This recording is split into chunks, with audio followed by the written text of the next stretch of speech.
le manque de vision des pays occidentaux depuis un demi-siècle a accouché d'une manière ou d'une autre à la frustration d'une partie du monde musulman, notamment la branche sunnite, et qui a simplement généré cet État islamique autoproclamé et qui est terroriste, qui avait eu un territoire qui se réduit de plus en plus aujourd'hui, mais automatiquement ils ont capitalisé sur cette, depuis essentiellement plus d'un demi-siècle et surtout maintenant, depuis quasiment le début des années 2000 et 2001 bien entendu, le 11 septembre.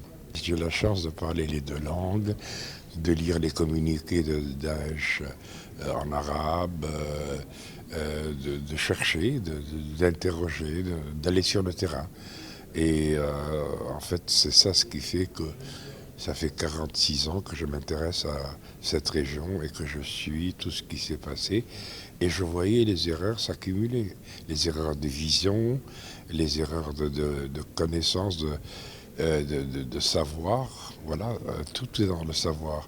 C'est pour ça que, avant de vouloir déradicaliser, il faudrait peut-être commencer par prévenir. Et la prévention commence à l'école, à ne pas marginaliser les gens qui sont aujourd'hui dans un processus d'échec personnel, d'échec scolaire, d'échec professionnel et souvent, hélas, d'échec tout court. Donc ils veulent donner un sens à leur vie, ce qui ne sont pas arrivés. Remarquez, la grande majorité des terroristes qu'on a eus en France, en Europe, viennent du petit banditisme.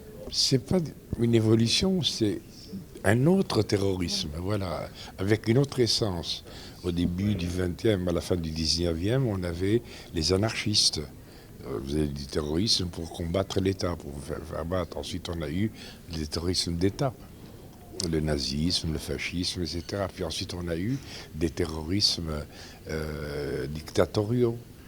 Au lendemain de la Seconde Guerre mondiale, on a eu un énorme tremblement de terre avec la création de l'État d'Israël, qui a eu des conséquences dans les pays avoisinants. On a eu ensuite un terrorisme idéologique, Action Directe, les Brigades Rouges, etc. Puis ensuite, on a eu des terrorismes nationalistes, les Palestiniens et bien d'autres encore en Afrique du Sud, etc.